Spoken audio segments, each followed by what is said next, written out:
करके भी कोई नहीं हुआ, क्योंकि भगवान आज तक किसी के गर्भ में प्रविष्ट नहीं हुए, आज तक किसी के गर्भ में नहीं गए। थोड़ा क्यों आज तक किसी के गर्भ में नहीं गए भगवान। यहां तक कि भगवान के जितने भी अवतार हुए हैं, उन सारे अवतारों में भगवान अवतरित हुए हैं, किसी के गर्भ से पैदा नहीं हुए।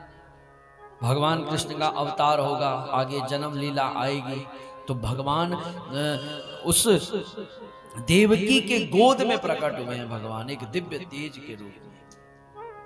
पर अपने भक्तों का लाज रखने के लिए, अपने भक्तों की मान मर्यादा को रखने के लिए आज भगवान राजा परीक्षित की रक्षा के लिए गर्भ में प्रविष्ट हो। वही राजा परीक्षित जिसको श्राप, जिसके पीछे अश्वत्थामा ने ब्रह्मास्त्र छोड़ दिया था, आज वही राजा परीक्षित से भूल हुई। और सिर्फ क्या भूल हुई, एक स्वर्णमयी मुकुट मस्तक पर धर दिया, बस इतनी भूल हुई। सिर्फ इतनी भूल होते ही बुद्धि खराब हो गई। जब बुद्धि खराब हुई तो बुद्धि खराब होते ही एक संत का अपमान हो गया। राजा परीक्षित के द्वारा एक सर्प, जब संत का अपमान हुआ, अपमान होते ही तुरंत श्राप लग गया। और ऐसा श्राप कि इति लंघित मर्यादा तक्षका सप्तमे हनि दक्ष्मयति स्म कुलागारा चदितो में तदद्रुहम्। श्राप ऐसा लगा कि हे राजा परीक्षित, आज से 7वें दिन तुम्हें मृत्यु का वरदान, तुम्हें मृत्यु का श्राप लग रहा है। आज से 7वें दिन तुमने चले जाना। यदि कोई सामान्य हो ना, तो इतना सुनते ही उसकी स्थिति बिगड़ जाए, इतना सुनते कि हमें 7 दिन का श्राप, 7 दिन में मृत्यु हो जानी है। परंतु धन्य है राजा परीक्षित, जब राजा परीक्षित को पता लगा कि अब मेरे पास केवल 7 दिन बचे हुए हैं, तो तुरंत राजा परीक्षित ने अपने राजपाट का त्याग किया। और राजपाट का त्याग करते सीधा गंगा नदी के तट पर पहुंच गए। होना भी यही चाहिए। जब हमको बोध हो जाए, जब हमको पता लग जाए कि अब मेरे पास कुछ ही दिन शेष बचे हुए हैं, तो धीरे धीरे अपने मोह को परिवार कुटुंब के साथ तोड़ देना चाहिए, कम कर देना चाहिए। क्योंकि एक बात जरूर कहेंगे, जब मरता है ना इंसान, तो मरते समय उसके सबसे बड़े दुख का कारण ये होता है, सबसे बड़ा दुखी वो इसी से होता है कि अब मेरे बाद मेरे परिवार का क्या होगा। सबका दुख का कारण ही यही। लोग कहते हैं ना पंडित जी, अरे हम छड़े छलंग है, हमारा संसार में कोई नहीं। मैं कहता हूं उससे बड़ा भाग्यशाली कोई नहीं है, उससे बड़ा भाग्यशाली कोई नहीं जिसके साथ परिवार होता है ना। इसलिए सबसे बड़ा आश्रम बताया गया है, वो है गृहस्थ आश्रम। शंकराचार्य जी कहते हैं धन्यो गृहस्थाश्रम। सबसे बड़ा आश्रम क्या है? गृहस्थ आश्रम। क्योंकि अपने साथ तो जी भी रहे हो और साथ साथ में अपने गृहस्थ के लिए भी जी रहे हो। पर राजा परीक्षित ने तुरंत जैसे पता लगा अब मुझे 7 दिन में मर जाना है, तो तुरंत अपने राजपाट का त्याग कर दिया। 28 साल की उम्र है, कोई बड़ी दाढ़ी भी नहीं आई, और तुरंत नंगे पैर अपने राजसी वस्त्रों का त्याग करके राजा परीक्षित आज एक बलकल वस्त्र धारण करके सीधा गंगा नदी के तट पर पहुंच गए। आहा, कितनी भक्ति रही होगी माता। हमको कोई बोले ना कि अपने मकान का, अपने प्लॉट की, अपनी जमीन का सिर्फ इतना हिस्सा दूसरे को देना है, तो हमारी नानी मर जाती है। उसमें मैं भी हूं, दूसरे को नहीं, मैं भी हूं उसमें। आप ये मत सोचना कि ये पंडित जी बहुत प्रवचन कर रहा है तो साहब ये भी बहुत बड़ा त्यागी पुरुष बन गया होगा। नहीं, ये मैं सिर्फ कथा सुना रहा हूं। अभी मेरे अंदर भी काम, क्रोध, लोभ, ईर्ष्या, द्वेष, छल, कपट सब मेरे अंदर भी है। और एक और बात बोलूं माताओं, जिस दिन ये समाप्त हो गया तो मैं फिर कथा भी नहीं, फिर पता नहीं कहीं हिमालय पे होऊंगा मैं, पर कोशिश जरूर कर रहा हूं कि धीरे धीरे धीरे धीरे इन चीजों से निवृत्ति होती चली जाए। क्योंकि यदि आप बोलोगे अरे पंडित जी अभी तो समय ही नहीं है निवृत्ति का, आप कहोगे पंडित जी अभी तो आपकी बाल अवस्था है, अरे जब बूढ़े हो जाओगे तब निवृत्त होना। पर विश्वास करना, बूढ़ी अवस्था में जो आज का मन है ना, आज से बूढ़ी अवस्था में मन और विपरीत हो जाता है, और मन चिपकता है परिवार वालों से, और चिपकता है।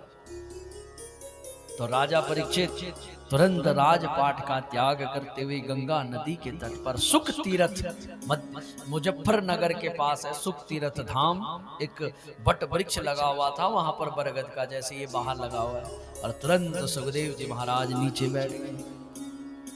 मन में यही कामना, रो नहीं रहे, दुखी नहीं है, पता है राजा परीक्षित को मुझे मरना है, आज नहीं तो कल, पर धन्यवाद है प्रभु मुझे ये तो पता लग गया कि अब मुझे कितने दिन में मरना है। हमको तो ये भी नहीं पता हमने कितने दिन में मरना है। इससे पहले एक कथा थी, क्या नाम, सोनू भाई थोड़ा ना, या तो इसकी आवाज ज्यादा है उसकी आवाज ज्यादा हो रही, थोड़ा एक बार मैनेज करके देख लेते, मैं अपने आप बताता हूँ। तो इससे पहले, हाँ ठीक, इससे पहले कथा थी, तो हम कथा में निकल रहे थे, रादौर में कथा थी, तो सुबह सुबह हम पूजा में निकल रहे हैं, कलश यात्रा का समय था। आप विश्वास करना, हमारी गाड़ी पीछे एक आगे ट्रक, और सुबह एक 28 साल का एक व्यक्ति, वो भी 28 साल का, अभी नव विवाहित, विवाह हुआ है उसका, और तुरंत एक ट्रक की चपेट में आया। मुझे लगता है कि 10 सेकंड पहले भी उसने नहीं सोचा होगा कि मेरी मृत्यु सामने है। 10 सेकंड पहले, 10 सेकंड की छोड़ो, मैं कहता हूं जैसे ही वो चौक पे पहुंचा होगा उसको ये तक नहीं पता कि मैंने चले जाना है। पर राजा परीक्षित इसीलिए तो प्रसन्न है कि अब मुझे तो पता लग गया कि अब मेरे पास 7 दिन है। यही चिंता में है, चिंता मरने की नहीं, ये चिंता है कि अब मेरे ये 7 दिन में मैं भगवान के धाम की प्राप्ति कैसे करूं, मुझे भगवान का धाम कैसे मिल जाए, ये कृपा कैसे हो। मन में सोच ही रहे थे तो अकस्मात एक चमत्कार हो गया। संसार के जितने संत थे वो सब उस स्थान पर पहुंच गए जहां पर राजा परीक्षित बैठे हुए थे, जहां पर राजा परीक्षित बैठे हुए थे। तुरंत कौन कौन से संत पहुंचे?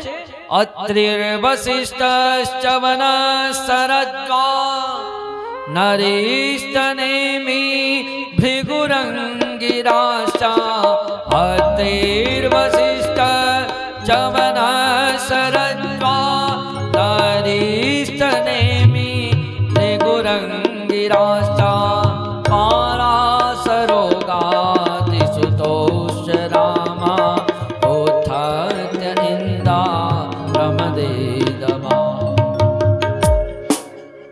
ऋषि, वशिष्ठ ऋषि, च्यवन ऋषि, शरद्वान ऋषि, भृगु ऋषि, परशुराम जी, पाराशर ऋषि सब पहुंच गए वहां पर। बोलो राधे राधे।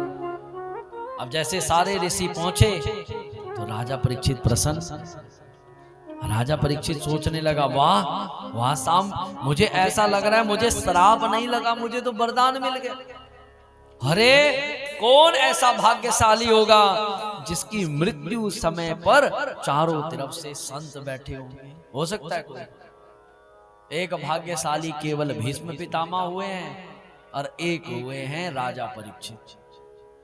हमारी क्या स्थिति होती है जब हमारा मरने का समय आता है तो हम ना संत को याद करते हैं ना भगवान को, तो हम अपने कुटुंब को याद करते हैं। पर राजा परीक्षित कहते हैं मैं कितना भाग्यशाली हूं कि इस मृत समय पर मेरे सामने संत भगवान आ गए। संत भगवान कहते हैं अरे वाह राजा परीक्षित, हमने सुना कि भाई तुम्हें 7 दिन में मर जाने का श्राप लगा है। तो राजा परीक्षित कहते हैं हाँ महाराज। तो कहा तुम दुखी नहीं हो रहे? कहा दुखी काहे को होना है महाराज, मरना तो है ही है। मैं तो सिर्फ आपसे एक ही चीज पूछूंगा। क्या क्या? कहा म्रियमाणस्य किम करत, कि मरने वाले को क्या करना चाहिए, इतना पूछूंगा। बस इतना पूछते ही संत कहने लगे राजा परीक्षित मरने वाले की तो एक ही गति मोक्ष है, पर हमारे पास ऐसा कोई उपाय नहीं कि 7 दिन में तुझे मोक्ष मिल जाए, तुम्हें मोक्ष मिल जाए। अनेक संतों से पूछ लिया राजा परीक्षित ने, पर 7 दिन में किसी के पास ऐसा उत्तर, ऐसा उपाय, ऐसा साधन, ऐसा प्रपंच नहीं था जो राजा परीक्षित को मोक्ष दे दे। दुखी थे राजा परीक्षित, भगवान को याद करने लगे, प्रभु मैंने जो आपकी सेवा करी उसका फल मुझे मोक्ष रूप में मिल जाए। तुरंत भगवान को याद कर ही रहे थे, तुरंत पीछे से भगवान एक संत बन करके आए और गाते हुए आ रहे हैं, क्या? श्रीमन नारायण नारायण नारायण, श्रीमन नारायण नारायण नारायण, श्रीमन नारायण नारायण नारायण, श्रीमन नारायण नारायण नारायण, बद्री नारायण नारायण नारायण, बद्री नारायण नारायण नारायण, बद्री नारायण नारायण नारायण, बद्री नारायण नारायण नारायण, बोलो नारायण नारायण, श्रीमन नारायण नारायण, बोलो नारायण नारायण, श्रीमन नारायण नारायण नारायण। तुरंत भगवान सुखदेव जी महाराज आ गए। सुखदेव जी महाराज जैसे प्रकट हुए तो तत्रा भगवद भगवान व्यास पुत्रो यदीक्षया गामटमानानुपेक्षा अलक्षलिंगो निचलावतुष्टो भृतस्य बालेरवधूतवेश। तुरंत सुखदेव जी महाराज पहुंच गए। कैसे हैं सुखदेव जी? तत्रा भगवत भगवान व्यास पुत्रो, भगवान के अवतार व्यास जी के पुत्र सुखदेव जी महाराज हैं। और कैसे आ रहे हैं माता? 16 साल की उम्र है, लंबे लंबे बाल, श्यामल शरीर है, शरीर पर कोई वस्त्र नहीं, चिंता की एक निशानी भी सुखदेव जी महाराज के मस्तक पर नहीं है। हमारे जीवन में कितनी चिंता है, धन की चिंता, परिवार की चिंता, जीवन में सबसे बड़ी चिंता कि हमारी तरक्की कैसे होगी, हमारी वृद्धि कैसे होगी। पर सुखदेव जी महाराज बिल्कुल निमक, कोई चिंता नहीं, कोई टेंशन नहीं। जैसे ही सुखदेव जी महाराज आए तो सुखदेव जी महाराज को देख करके बड़े बड़े संत अपने स्थान पर खड़े हो गए। सब कोई चरणों में पड़ने लगा, कोई पुष्प चढ़ाने लगा, कोई अक्षत चढ़ाने लगा। राजा परीक्षित ने देखा, ओहो कोई बहुत विशेष संत आए हैं, कोई छोटे संत नहीं है, कोई विशेष संत है। तो तुरंत राजा परीक्षित ने, अब वहां पर कोई ब्यास गद्दी तो थी नहीं, वहां पर कोई टेंट तो था नहीं, वहां पर कोई टेबल तो था नहीं, तो वहां पर की गद्दी क्या थी? पीपल का जो बट वृक्ष लगा हुआ था। तुरंत राजा परीक्षित ने गंगा नदी की बालू को एक जगह उस बरगद के नीचे एकत्र किया, ऊपर केले के पत्ते बिछाए और तुरंत सुखदेव जी महाराज को उस आसन पर विराजमान कर दिया और तुरंत अपने आप चरणों में बैठ गए। यही नियम है संतों के पास, कभी भी संत ब्राह्मण व्यास के बराबर में कभी नहीं बैठना चाहिए, ये नियम है। हमारी आदत होती है, जैसे कोई संत हो ना, संत भगवान कुर्सी में बैठ गए या आसन पे बैठ गए तो हम भी वहां पर कुर्सी जमा के बैठ जाते हैं। और बहुतों की आदत क्या होती है? टांग में टांग रख के ऐसे पैर हिलाते हैं, हाँ जी महाराज, हाँ जी हाँ जी। ये मतलब उस संत चोले और ब्राह्मण चोले का निरादर है, मर्यादा है हर चीज की। सुखदेव जी महाराज चरणों में बैठ गए। सुखदेव जी महाराज ने, परीक्षित जी महाराज चरणों में बैठे। सुखदेव जी महाराज ने आंखें खोल करके राजा परीक्षित को देखा, तुरंत बोल पड़े, अरे राजा परीक्षित, तुझे तो 7 दिन में मर जाने का श्राप लगा है भाई। कहा महाराज, श्राप तो लगा है महाराज, बस एक ही प्रश्न मेरे अंदर भ्रमण कर रहा है, एक ही चीज आपसे पूछना चाहता हूं कि मरने वाले को क्या करना चाहिए? एक ही प्रश्न मेरे अंदर भ्रमण कर रहा है कि एक ही चीज की मरने वाले को क्या करना चाहिए। इतना सुनते ही सुखदेव जी महाराज हर टाइम सीरियस रहते थे। सीरियस समझ रहे हो ना, गंभीर, कोई हंसना नहीं, किसी से ज्यादा बात नहीं करनी, किसी के साथ ज्यादा कुछ आंख मटोली नहीं करनी, बिल्कुल गंभीर और आंखें बंद करके ऐसे पद्मासन में सुखदेव जी महाराज। एक और बात कथा में लिखी गई है कि सुखदेव जी महाराज ने 7 दिन जो कथा सुनाई राजा परीक्षित को, पद्मासन आसन में बैठ के सुनाई। कौन से आसन में माताओं? पद्मा। अब आप कहोगे पद्मासन आसन क्या होता है? आप जैसे बैठे हो ये तो विश्राम आसन है, पर एक टांग यहाँ और एक टांग यहाँ धर करके जो योग किया जाता है उसको कहते हैं पद्मासन।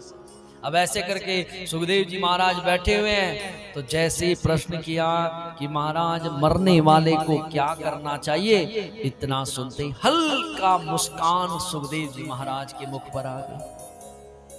जैसे ही मुस्कान आई तो तुरंत सुखदेव जी महाराज मुस्कुराते हुए कहने लगे, क्या? वरियाने सते प्रश्ना कृतो लोक हृतो निपान आत्मवेद सम्मतां पुंसां श्रोतव्यादिसूया।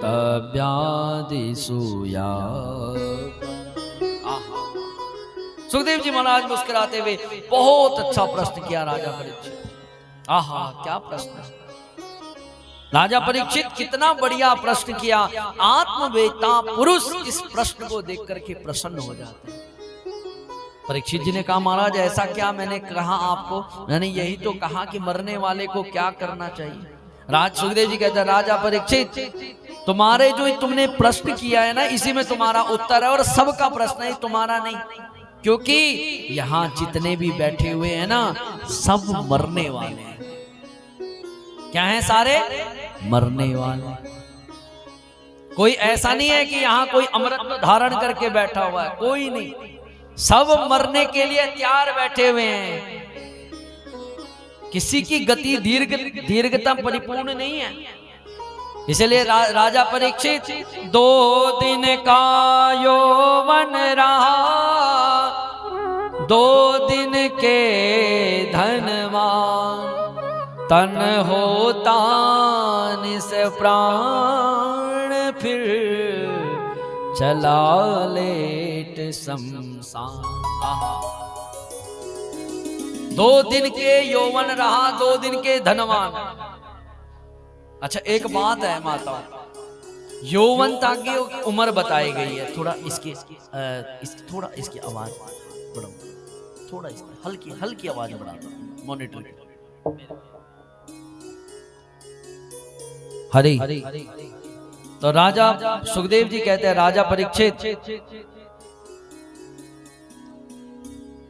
यौवनता की एक समय है कि इतने समय में यौवन आ जाएगा, परंतु आज तक ऐसा समय कभी बोध नहीं हुआ जिसमें वृद्ध अवस्था का प्रताप हो।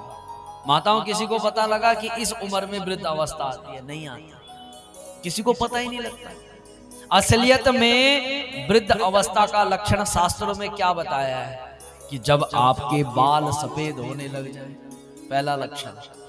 दूसरा, दांत झड़ने लग जाए, दूसरा लक्षण। तीसरा, जब पेट खराब होने लग जाए, ज्यादा खट्टी डकारे आने लग जाए, ज्यादा अपच होने लग जाए, ज्यादा गैस्ट्रिक बढ़ने लग जाए, मतलब पेट खाने को जवाब देने लग जाए, तो ये समझ लो अब आपकी आधी उम्र रही है। कितनी उम्र रही? पर आप में से एक माता खड़ी होके बोलेगी, पंडित जी आजकल तो बच्चों के भी बाल पक रहे हैं, आजकल तो 10, 11, 12 साल वाले के भी बाल पकड़ रहे हैं, पर वो शारीरिक कमजोरी के कारण नहीं। यदि 18, 19, 25 साल में यदि ये लक्षण दिखने लग जाए तो समझ लो बस आधी उम्र आपने झेल ली। तो इसी प्रकार 2 दिन का यौवन रहा, 2 दिन के धनवान, तन होता निस प्राण, फिर चला लेट शमशान। और राजा परीक्षित, तुमने कहा ना मेरे को 7 दिन में श्राप लगा है महाराज, 7 दिन में मर जाने का श्राप। पर ध्यान से समझना, 84 लाख योनियों में कोई भी ऐसा नहीं है जिसके पास 8वां दिन हो। इंसान की छोड़ो, 84 लाख योनियों में ऐसा कोई नहीं है जिसके पास 8वां दिन हो। सब 7 दिन में ही काल के काल बनेंगे। राजा परीक्षित ने कहा मैं समझा नहीं माना। कहा राजा परीक्षित, अरे सबने एक ही हफ्ते में तो मरना है, सब कैसे में मरेंगे? सोमवार, मंगलवार, बुधवार, वीरवार, शुक्रवार, शनिवार, इतवार। कोई इससे अलग में तो नहीं मरता। कोई सोमवार पे टपक गया तो कोई वीरवार पे टपक गया, कोई इतवार पे जन्म ले गया। सबके पास 7 ही दिन है। पर दुर्भाग्य देखो राजा परीक्षित, इंसान का कितना बड़ा दुर्भाग्य है कि भाई इतना थोड़ा समय मिलने पर भी, इतना थोड़ा समय मिलने पर भी वह अपने उन 7 दिनों को या तो पूरी रात सोने में व्यतीत कर देता है या पूरा दिन धन की हाय हाय में। निर्दया ह्रियते नक्तम व्यवायेन चवामया दिवाचार्थे हया राजा कुटुंबा भरणेन।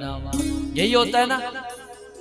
अरे मान लो किसी के पास 60 साल है, अब 60 साल में उसने आधा तो, क्योंकि आधा तो 10, 12, 15 साल तो सोने में चले गए, क्योंकि 24 घंटे में 6 घंटा तो बोलने के लिए होता है। अब कोई रात को यदि 9 बजे 10 बजे सो रही है और सुबह 8 बजे उठ रही है तो वो 6 घंटे से भी ज्यादा हो गया, और फिर 2 घंटे की नींद उसको और चाहिए।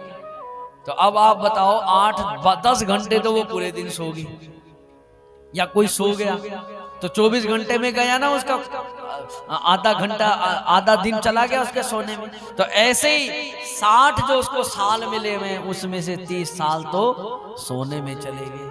अब जो उसके 30 साल बचे थे, 30 सालों में 25 साल उसका यौवन खा गया, गृहस्थ खा गया। अब जो बचा उसके पास 5 साल 2 साल वो उसके शरीर की ईड़ा पीड़ा उसको समाप्त कर देती है। बुढ़ापे में क्या कहते हैं, हम बहुत बार कहते हैं माता अरे भजन कर ले। पंडित जी भजन कहाँ से करा, कमर में बहुत भयानक पीड़ा हो रही है। कहाँ से भजन करे पंडित जी बताओ, पेट में दर्द है, कमर में दर्द है, खोपड़े में दर्द है। और मैं आपसे भी पूछता हूँ, यदि किसी के पेट में दर्द हो माताओं तो क्या वो कथा सुन पाएगी? नहीं सुन पाएगी। किसी के सिर में भयानक पीड़ा हो रही हो, क्या वो कथा सुन पाएगी? नहीं सुन पाएगी। रात गवाई सोई के दिन गवाया खाए, और हीरा जन्म अनमोल था कोड़ी बदले जाए। हीरा जैसा जीवन और कोड़ी मतलब पैसे के लिए खत्म कर दिया। एक और बात बोलूं माताओं, शायद आपसे भाग्यशाली मैं हूं, शायद आपसे भाग्यशाली कुछ चीजों पे मैं हूं, क्योंकि मेरा तो भगवान की कृपा से परिवार यापन के लिए आ ही रहा है और साथ में हरि का भजन भी चल रहा है। यदि सही पूछा जाए सबसे बड़ा भाग्यशाली कौन है तो मैं हाथ उठा के बोल सकता हूं मैं हूं। ज्यादा धन से नहीं, पर भगवान का भजन, भगवान का कीर्तन, भगवान का अर्चन, भगवान का बंधन यदि जीवन में है तो सबसे भाग्यशाली इंसान भी वही है। बोलो राधे। इसलिए राजा परीक्षित, ये अनमोल जो जीवन है ना, अनमोल जीवन, तो इस अनमोल जीवन को इंसान खत्म कर देता है। और राजा परीक्षित पूरे जीवन का एक ही फल है कि अंत समय में आपको नारायण की याद आ जाए। बस यही पूरे जीवन का क्या है, फल है। अंते नारायण स्मृति, पूरे जीवन का यही फल है कि अंत समय पे नारायण का ध्यान आ जाए। शास्त्र यही कहता है, सुखदेव जी भी यही कह रहे हैं। आपने पूरा जीवन यापन किया और पूरे जीवन हरि भजन किया, पर अंत समय पे राम का नाम आपके जीवा से नहीं निकला तो ये समझ लेना पूरा जीवन व्यर्थ। क्यों? क्योंकि शास्त्र कहता है कि भाई अंते नारायण, अंत में जिसको देख करके आप मरोगे अगला जन्म आपको उसी का मिलेगा। अंत में आप जिसको देख करके मरोगे अगला जन्म आपको वही का मिलेगा।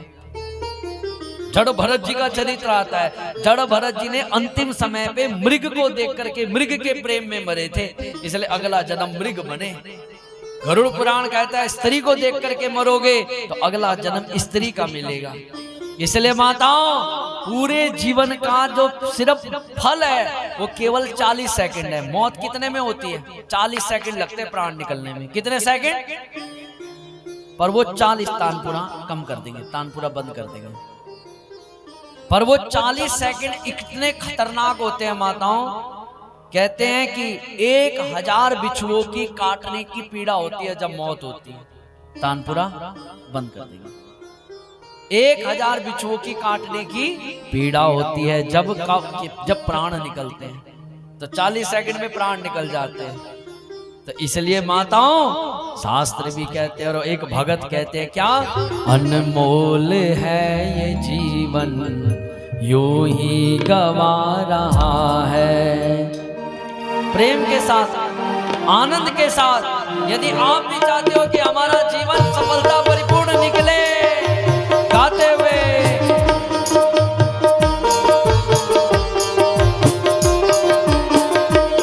अनमोल है ये जीवन यूं ही गवा रहा है। अनमोल है ये जीवन यूं ही गवा रहा है। अनमोल है ये जीवन यूं ही गवा रहा है।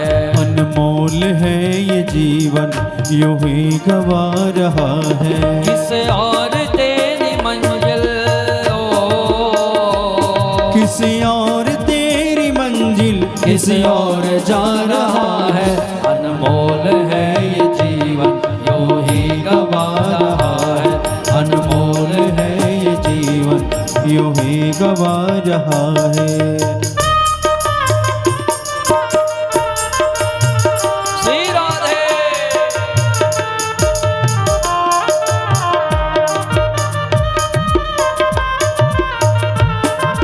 और सही पूछे तो पूरा जीवन किसके लिए जा रहा है? सिर्फ किसके लिए? हमारे सपनों के लिए। एक माता से पूछा जाए, माता तेरा क्या सपना है? कहा पंडित जी मैं अपने बेटे को बहुत बड़ा इंजीनियर बनाना चाहती हूँ। कहा तेरा क्या सपना है? कहा पंडित जी मैं अपने बेटे को डॉक्टर बनाना चाहती हूँ।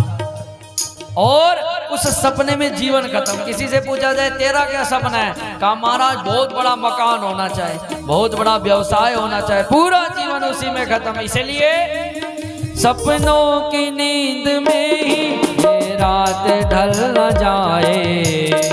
नींद में ही ये रात ढल न जाए। सपनों की नींद में ही ये रात ढल न जाए। सपनों की नींद में ही ये रात ढल न जाए। पल भर का क्या भरोसा कहीं जान निकल न जाए। पल भर का क्या भरोसा ये जान निकल न जाए। गिनती की है ये सांसें यूं ही चुला रहा है। गिनती की है ये सांसें यूं ही लुटा रहा है। गिनती की है ये सांसें यूं ही लुटा रहा है। गिनती की है ये सांसें यूं ही लुटा रहा है। किस और तेरी मंजिल, किसी और तेरी मंजिल किसी और जा रहा है। अनमोल है ये जीवन यूं ही गवा रहा है। अनमोल है ये जीवन यूं ही गवा रहा है।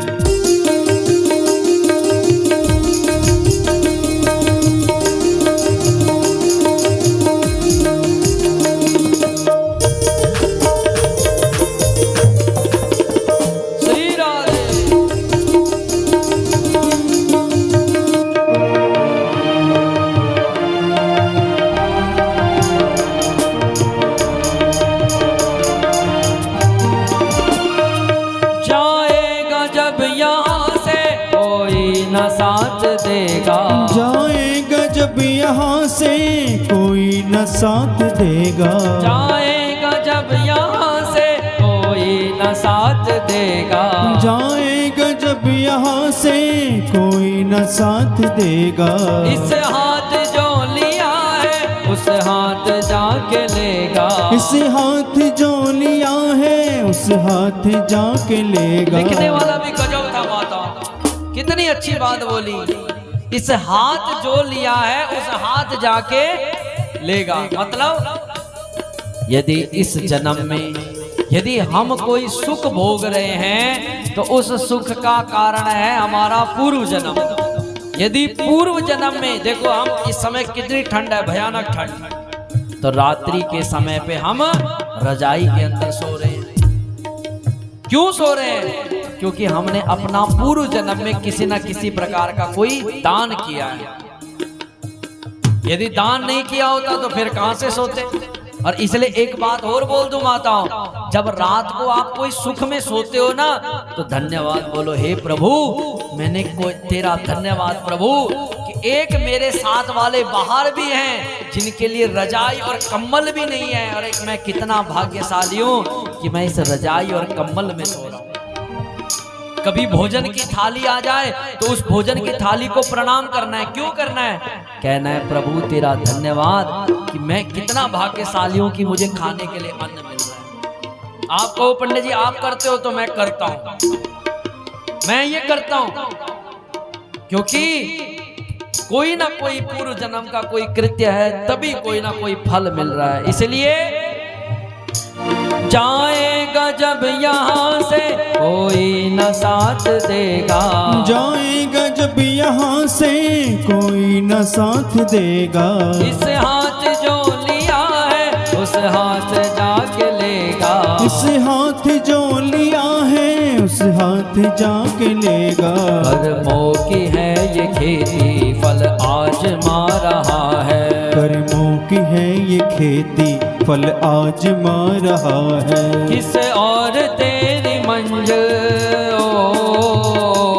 किसी और तेरी मंजिल किसी और जा रहा है। अनमोल है ये जीवन यूं ही गवा रहा है, अनमोल है ये जीवन यूं ही गवा रहा है। दोनों हाथ उठाते हुए थोड़ा सार को बढ़ा, सार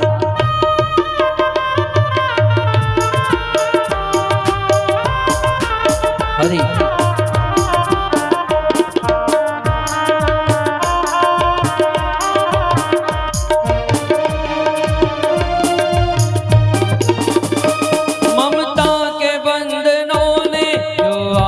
तुझको घेरा, ममता के बंधनों ने क्यों आज तुझको घेरा, ममता के बंधनों ने क्यों आज तुझको घेरा, ममता के बंधनों ने क्यों आज तुझको घेरा। सुख में सभी है साथी कोई नहीं है तेरा, सुख में है सभी साथी कोई नहीं है तेरा, तेरा ही मोह तुझको कब से रुला रहा है, तेरा ही मोह तुझको कब से रुला रहा है। किसी और तेरी मंजिल किसी और तेरी मंजिल किसी और जा रहा है। अनमोल है ये जीवन यूं ही गवा रहा है, अनमोल है ये जीवन यूं ही गवा रहा है। किसी और तेरी मंजिल किसी और तेरी मंजिल किसी और जा रहा है, अनमोल है ये जीवन यूं ही गवा रहा है, अनमोल है ये जीवन यूं ही गवा रहा है। बोलो बांके बिहारी लाल की जय हो। इसलिए माताओं अनमोलमय जीवन है, इसको गवाना नहीं। राजा परीक्षित की बुद्धि में बात बैठती चली गई। राजा परीक्षित ने कहा महाराज फिर तो अब ये बताइए कि भगवान मेरी बुद्धि में, और प्रभु ऐसा कोई साधन बताइए जिससे ये संसार मेरी बुद्धि से और मेरे मन से उतर जाए और भगवान मेरे मन के अंदर विद्यमान हो जाए। यही तो चाहते हो, भजन कीर्तन का यही तो फल है कि भगवान हमारे मन में बैठे और संसार हमारे मन से निकल जाए। सुखदेव जी कहते हैं अब बात करी राजा परीक्षित बहुत अच्छी। राजा परीक्षित यदि आप चाहते हो कि भगवान आपके मन में बैठे और संसार आपके मन से निकल जाए तो तो इसके लिए 3 चीजों का अभ्यास करना पड़ेगा, आपको भी और मेरे को भी और सबको। वो 3 चीजें क्या हैं? श्रोतव्या कीर्तितव्यस्या स्मरतव्या छेच्छता भया। सबसे पहले भगवान के भजन को सुनो। यदि चाहते हो कि भगवान आपके मन में बैठे, अब ये बात क्यों कही? कोई तपस्या बता देते, कोई पूजन बताते, कुछ बताते, पर ये बात इसलिए कही माताओं, इसलिए बात ये हुई कि सुखदेव जी कहते हैं, राजा तानपुरा थोड़ा बढ़ा देंगे, राजा परीक्षित, अरे तुम किसी को तब मानोगे जब उसके बारे में तुम जानोगे। अरे जब हम किसी को जानते नहीं, एक हमारे बीच में आकर के कोई व्यक्ति आकर के बैठ जाए तो हम उसको राम राम भी नहीं करेंगे, क्योंकि हम उसको जानते नहीं। अब वो चुप करके यहाँ पर बैठ जाए, जैसे भगत जी बैठे हुए ऐसे करके बैठ जाए, अब बैठ गया तो हम उसको राम राम नहीं करेंगे, उसको पूछेंगे नहीं, कुछ नहीं कहेंगे। अब अकस्मात पीछे महाराज जी को कान में कोई कह दे, महाराज जो ये आगे बैठा हुआ ये कोई छोटा नहीं, ये हमारे पूरे जिले के डीसी साहब है, तो जैसे ही पता लगेगा साहब डीसी साहब, तो फिर माला मंगवानी नहीं पड़ेगी, अपने आप कहीं ना कहीं से वो माला अरेंज हो जाएगी, अपने आप उनके लिए मिठाई भी आ जाएगी, उनके लिए माला भी आ जाएगी, उनके लिए स्वागत भी हो जाएगा। क्यों होगा? क्योंकि उनके महत्तम का पता लग गया। महत्तम मतलब उनके बारे में हमको पता लग गया, भैया ये बहुत बड़ा आदमी है, पर पहले नहीं पता था तो हम पहले उसको राम राम भी नहीं कर रहे थे।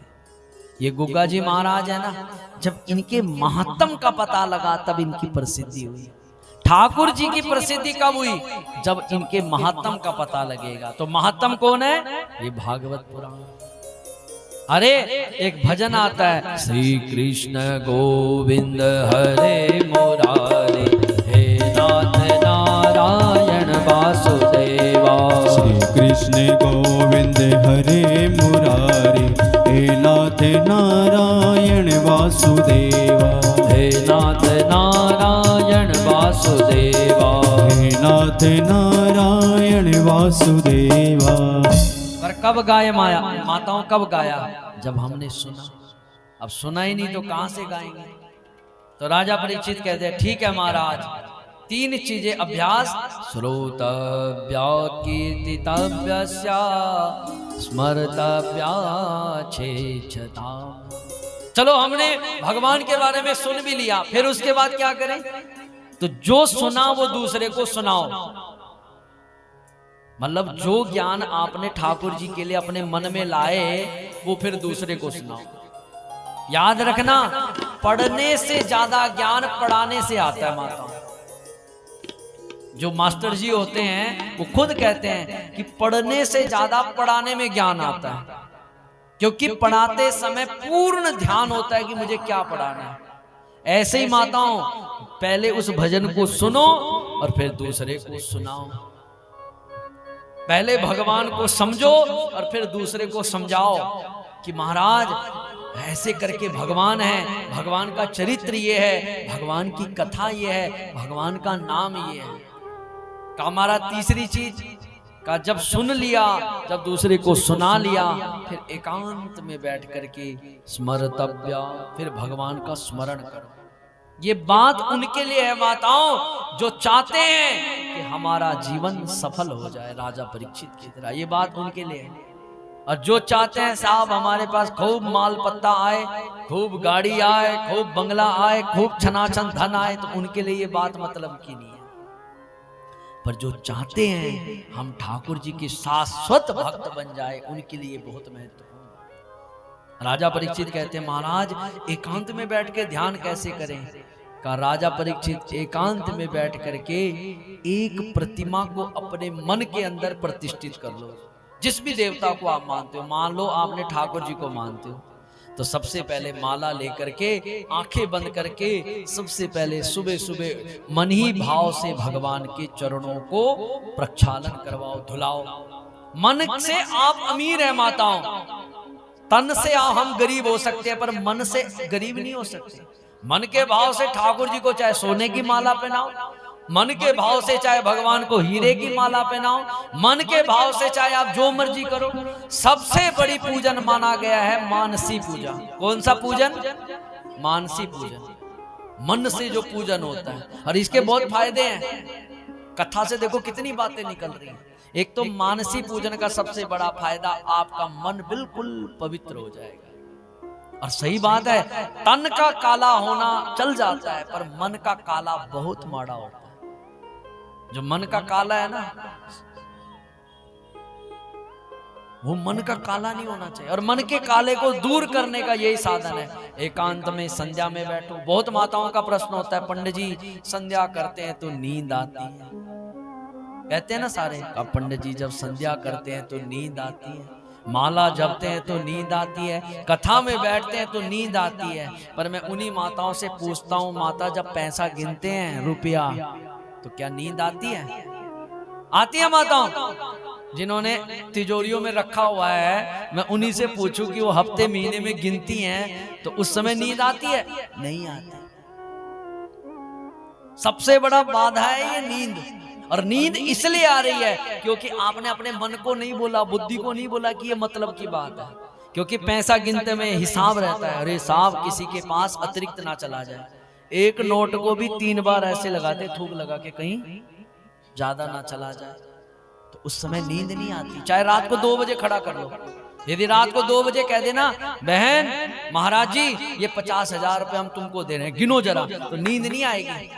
और यदि रात को 2 बजे आपको बोल दिया जाए, रात को 2 बजे उठ करके 3 माला ओम नमो भगवते वासुदेवाय की जपनी है, तो उठोगे नहीं। पहले तो दरवाजा नहीं खोलोगे, उठोगे भी नहीं, और फिर भजन के लिए तो फिर दूर।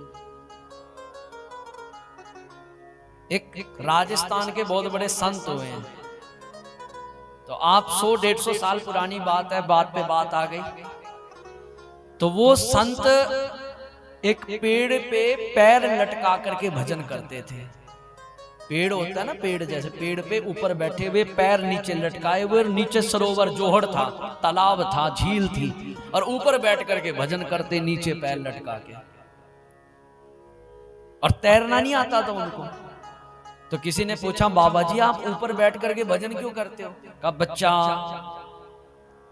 एक तो पैसा गिनते समय, और जब मृत्यु काल समय हो जाए ना, जब डर का समय हो, तो तब भी नींद नहीं आती। जिसको फांसी का फंदा चढ़ना होता है ना, वो सोता नहीं है, क्योंकि उसको रात में भी यही दिखता है, मेरे को साहब फांसी ना चढ़ा दे। तो कहा बच्चा, इसके ऊपर मैं इसलिए रहता हूं कि मेरे को डर रहता है कि कहीं मैं नींद में सो गया तो मैं नीचे गिरूंगा और फिर बचाने वाला नहीं, क्योंकि 15-17 फुट है ये जल। तो मैं ऊपर बैठा हुआ माला जपता हूं, और डर के मारे मुझे नींद नहीं आती, और इसलिए मैं इसके ऊपर भजन करता हूं। तो माताओं, उस संत ने 6 महीना बिना सोए भजन किया। कितने महीना?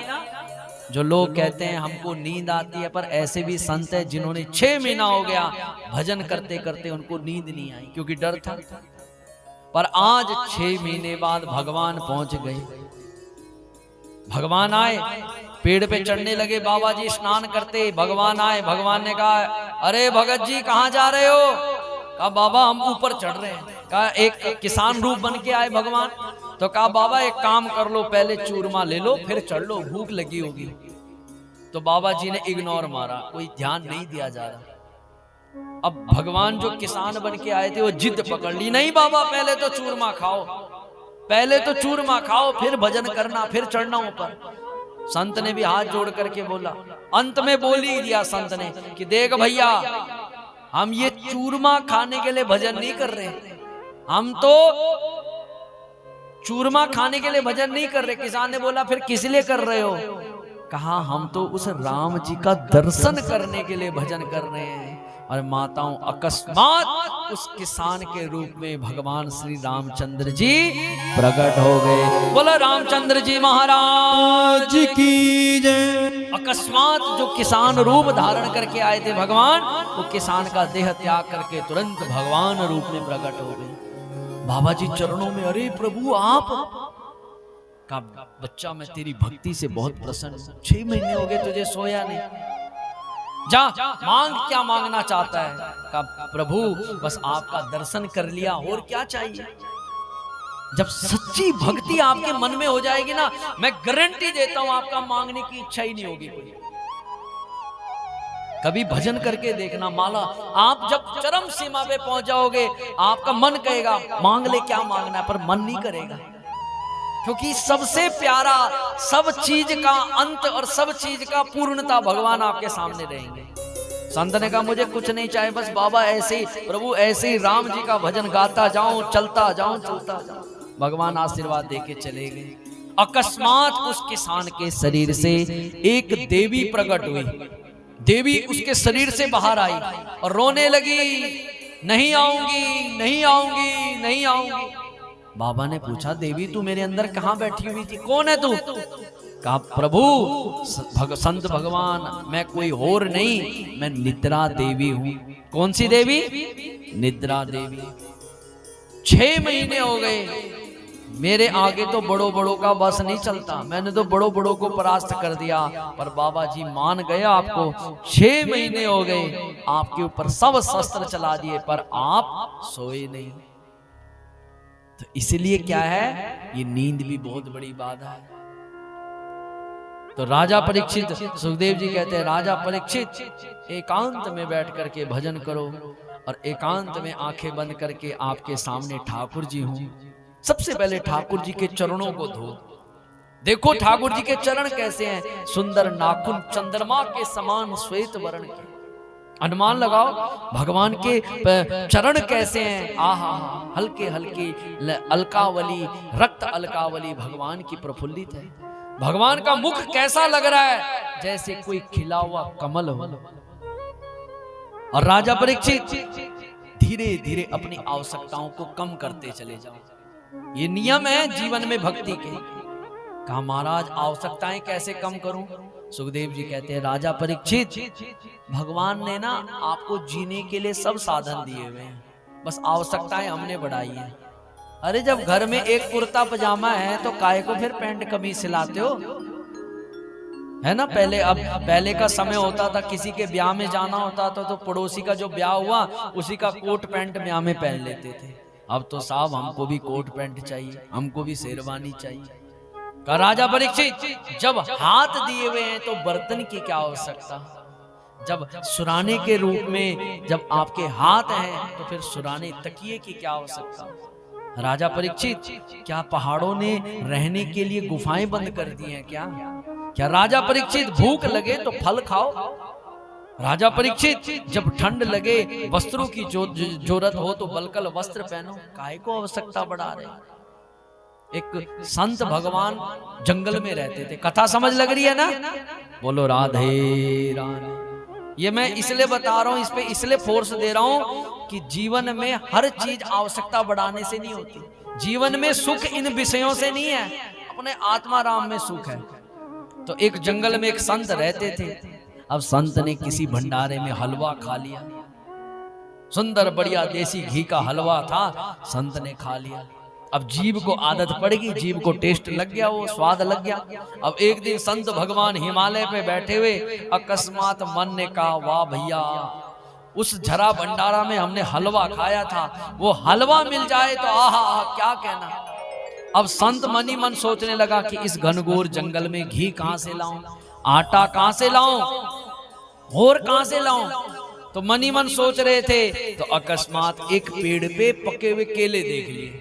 बोलो राधे राधे। क्या देख लिए? पके हुए केले।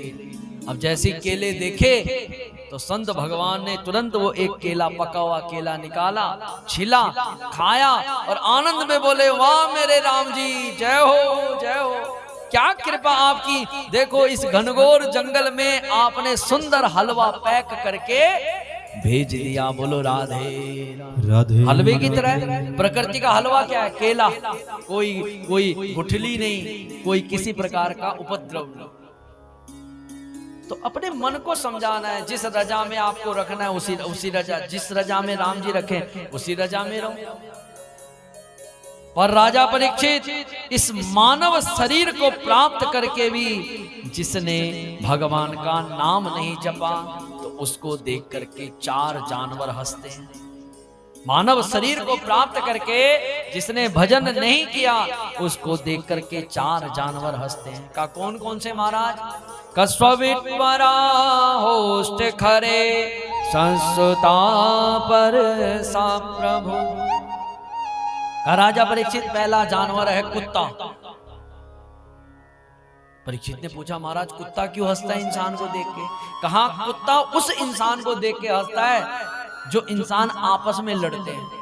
छोटी छोटी बातों पे जब आपस में लड़ते हैं, 2 लड़ रहे हैं और कुछ मोहल्ले वाले इकट्ठे हो गए, साहब मजा आ गया, साहब आज बीच में पंगा पड़ा हुआ है।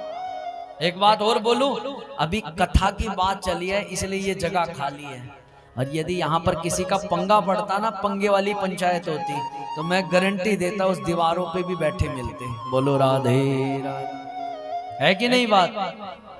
रात को 12 बजे 11 बजे कितनी ठंड है, और किसी पड़ोसी का पंगा पड़ जाए तो साहब छोड़ रड़ाई, छोड़ रजाई, छोड़ कंबल, चलो साहब देखते हैं किसके घर में पंगा पड़ा हुआ है। ये नियम है। तो ऐसे इंसानों को देख करके कुत्ता हंसता है। क्यों हंसता है? कुत्ता कहता है जैसे हम छोटे छोटे टुकड़ों के पीछे लड़ते हैं ना आपस में, ऐसे ये इंसान भी है। कौन कहता था ये इंसान? दूसरा जानवर है सुअर। इंसान ने कहा भैया तू सुअर और हम इंसान का, तुम्हारे में हमें कोई फर्क नहीं है। का क्यों? का जैसे हम खाते हुए ये नहीं देखते कि हमको नाली का खाना है, सड़ा हुआ खाना है, गली का खाना है, कीचड़ खाना है, सब सड़ा हुआ हमने खाना है। और इंसान इतना गंदा, हम देखो पूरे गांव के शहर की गंदगी खाते हैं, पर इंसान इतना गंदा और हमको भी खा जाता है। सबसे गंदा क्या होता है? सुअर होता है ना, नाली में उसने मुंह मारना, सड़ा गला सब खाना, पर इंसान इससे भी गंदा साहब, इंसान उस सुअर को भी खा जाता है। और तब खुले हम कहते हैं देखो साहब आज हमने ये खाया। सुअर कहता है भैया इससे बढ़िया तो हम ही ठीक है। तीसरा जानवर ऊंट देख करके हंसता है। इंसान ने पूछा तू काहे को हंसता है? कहा हम उसको देख के हंसते हैं जिसको मान बड़ाई पद मिल जाता है तो वो फिर कोई उसको राम राम करे, वो उसके राम राम का भी जवाब नहीं देता। यदि गांव में कोई बहुत बड़े पद वाला व्यक्ति हो ना, तो जब तक उसको पद नहीं मिला तब तक वो सबको राम राम करता है, पर जैसे ही उसको पद मिला तो वो राम राम करना छोड़ो। तो ऊंट कहता है जैसे मैं चलते हुए मुझे नीचे नहीं दिखता क्योंकि मेरी लंबाई बहुत है, तो जैसे मैं मुंह उठा करके मैं चलता हूं ऐसे वो पद वाला व्यक्ति भी चलता है और उसके और मुझ में कोई फर्क नहीं है। बोलो राधे राधे। और चौथा जानवर है माताओं गधा। अब हाथ खड़े करो, गधे कौन कौन है? कोई भी नहीं करेगा, कोई भी नहीं करेगा, पर असलियत में हम गधे ही हैं। आप पूछो क्यों? इंसान ने पूछा गधा भैया हम तेरे जैसे कैसे हो गए? कहा महाराज हम जीवन भर अपने मालिक के लिए ईटा ढोते हैं, बोझा ढोते हैं, खूब अपने मालिक के लिए हम खूब मेहनत करते हैं, पर कभी हमारे मालिक ने धन्यवाद नहीं बोला। वाह बेटा गधा धन्य है तू, तेरे कारण मेरा परिवार चल रहा है। कभी किसी ने बोला?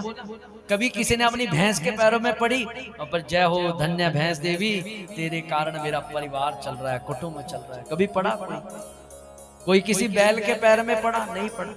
गधा कहता है जब तक हम कमा रहे हैं तब तक हमें हरा हरा हरा घास मिलता है, जिस दिन हम मतलब के नहीं रहते, जिस दिन हम बूढ़े हो जाते हैं तो हमको हमारा मालिक धक्का मार के निकालता है, चल निकल अब यहाँ कोई मतलब का नहीं। इंसान कहता है तेरे में और मेरे में फिर कैसे फर्क? कहा तुम भी अपने जीवन भर परिवार के लिए कमाते हो। सुबह दिहाड़ी पे कितनी ठंड है, पर 8 बजे हमसे पहले दिहाड़ी वाले पहुंच जाते हैं। किस लिए कमा रहे हैं वो? मेरे घर में बच्चा है, मेरे घर में मेरी बहू है, मेरे घर में मेरा परिवार है। पूरा जीवन कुछ कुछ माताओं के हाथ फटे देखता हूं मैं, उनका ये चेहरा, अब ठंड में जो बेचारे मोटरसाइकिल पे चल रहे हैं उनका ये चेहरा फटा हुआ दिखता है। पूछते हैं क्यों? कहा पंडित जी मैं नहीं कमाऊंगा तो मेरे बच्चे भूखे मर जाएंगे। पर माताओं जब वही कमाने वाला व्यक्ति बूढ़ा होता है तो क्या वो बच्चा उसके प्रति उतना प्रेम दिखाता है? धक्का मार करके चलो वृद्ध आश्रम में छोड़ के आते हैं, छोड़ देते हैं। तो इसलिए इंसान क्या है? गधा है। बोलो बांके बिहारी लाल की जय। 3 से इसलिए सुखदेव जी कहते हैं, अरे इंसान, अरे ओ पापी, अरे ओ मूर्ख, जब तक समय है तब तक भजन कर ले, और नहीं तो बाद में सिर्फ पछतावा रह जाता है। इसलिए गाते भी हैं क्या, ओ पापी मन कर ले भजन, मौका मिला है तो कर ले जतन। ओ पापी मन कर ले भजन, मौका मिला है तो कर ले जतन। बाद में प्यारे पछताएगा, जब पिंजरे से पंछी निकल जाएगा। प्यारे पिंजरे से पंछी निकल जाएगा, ओ पिंजरे से पंछी निकल जाएगा। प्यारे पिंजरे से पंछी निकल जाएगा। ओ पापी मन कर ले भजन, मौका मिला है तो कर ले जतन। बाद में प्यारे पछताएगा, जब पिंजरे से पंछी निकल जाएगा। जब पिंजरे से पंछी निकल जाएगा, जब पिंजरे से पंछी निकल जाएगा। जब पिंजरे से पंछी निकल जाएगा। प्रेम के साथ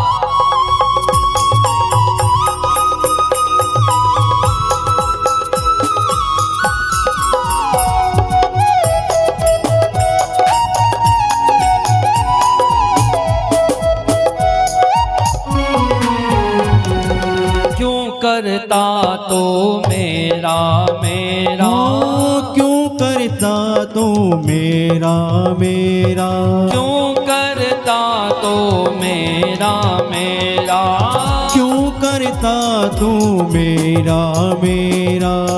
ना कुछ तेरा ना कुछ मेरा, ना कुछ तेरा ना कुछ मेरा। खाली हाथ आया है तो खाली हाथ जाएगा। खाली हाथ आया है तो खाली हाथ जाएगा। खाली हाथ आया है तो खाली हाथ जाएगा। खाली हाथ आया है तो खाली हाथ जाएगा। जैसा किया कर्म तूने वैसा फल पाएगा। जैसा किया कर्म तूने वैसा फल पाएगा। बाद में प्यारे पछताएगा, जब पिंजरे का पंछी निकल जाएगा। जब पिंजरे से पंछी निकल जाएगा। जब पिंजरे से पंछी निकल जाएगा। जब पिंजरे से पंछी निकल जाएगा। ओ पापी मन कर ले भजन, मौका मिला है तो कर ले जतन। बाद में प्यारे पछताएगा, जब पिंजरे से पंछी निकल जाएगा। जब पिंजरे से पंछी निकल जाएगा। जब पिंजरे से पंछी निकल जाएगा। जब पिंजरे से पंछी निकल जाएगा।